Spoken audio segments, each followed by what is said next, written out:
Hoy existen muchas iglesias que hablan de la restauración de la alabanza y están prefiriendo un culto con muchas alabanzas y poca predicación. Otras practican mucho la oración, el compañerismo y los testimonios, pero casi no leen la Biblia, ni la escuchan porque menosprecian la doctrina.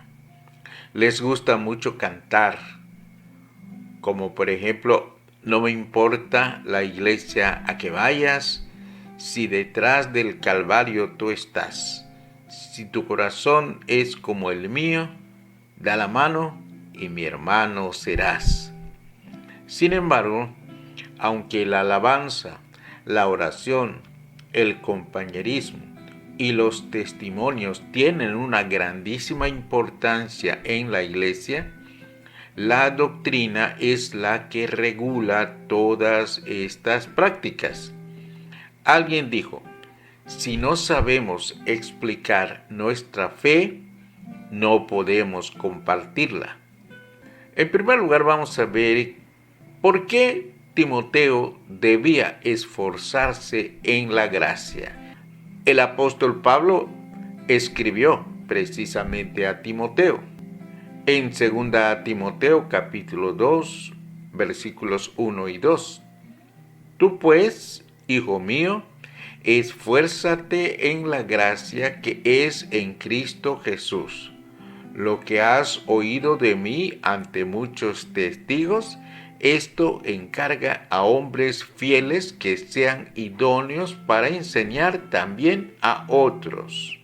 Fijémonos bien cómo dice, esfuérzate en la gracia.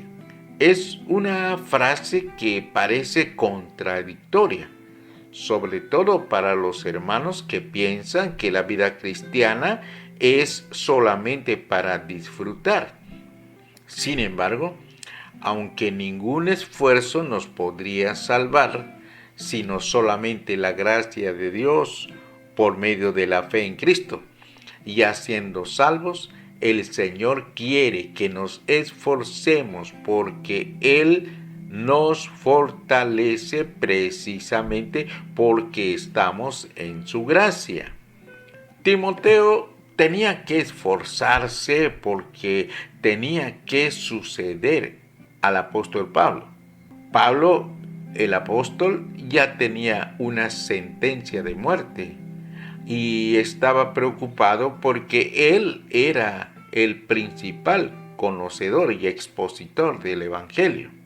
Él necesitaba encomendar el Evangelio a alguien fiel y Timoteo era el más indicado ya que había sido su discípulo fiel como 25 años.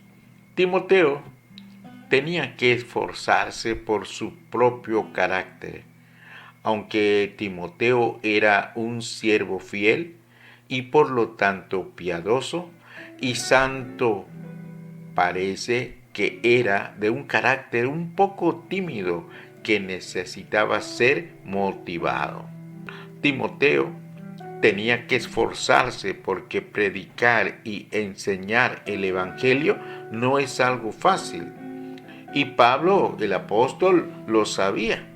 Se requería en ese tiempo y ahora un gran esfuerzo, porque el mensaje del Evangelio no es popular. La mayoría de la gente lo rechaza. En primer lugar, la gente lo rechaza porque está ciega, perdida, muerta, inapetente de la palabra de Dios, según 1 Corintios 2:14. La gente no solamente lo rechaza, sino que persigue a quienes lo predican. En tercer lugar, el verdadero evangelio demanda muerte a sí mismo, a uno mismo. También demanda renuncia, entrega de uno mismo, entrega al Señor, entrega a su mensaje, vivir para ello. Timoteo tenía que esforzarse además porque Pablo le encomienda el verdadero evangelio, ya que desde entonces había falsificaciones. No podrían haber falsificaciones si no hubiera uno verdadero. Timoteo tenía que esforzarse porque no solo se trataba de aprender, ya que Pablo, el apóstol, le manda a enseñar a hombres fieles, idóneos para enseñar también a otros. Eso es el discipulado. El discipulado no termina cuando el discípulo contesta bien un examen, sino cuando gana a uno para Cristo. Y no solo se trata de tener hijos en Cristo, sino nietos en Cristo y bisnietos en Cristo. En segundo lugar, vamos a ver por qué tenemos que esforzarnos en la gracia nosotros. Porque la gran comisión fue dada a toda la iglesia. Porque todo cristiano está llamado a ser fiel e idóneo para enseñar también a otros. Porque nuestro carácter no siempre nos ayuda, aunque el verdadero evangelio no es complicado. Porque aunque el verdadero evangelio no es complicado, necesitamos esforzarnos en conocerlo bien. Porque si no sabemos explicar nuestra fe, no podemos compartirla.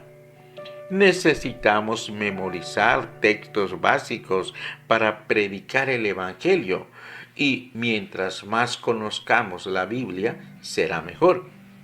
Además, porque el discipulado no se mide en hijos, sino como ya dije, en nietos y bisnietos y tataranietos espirituales.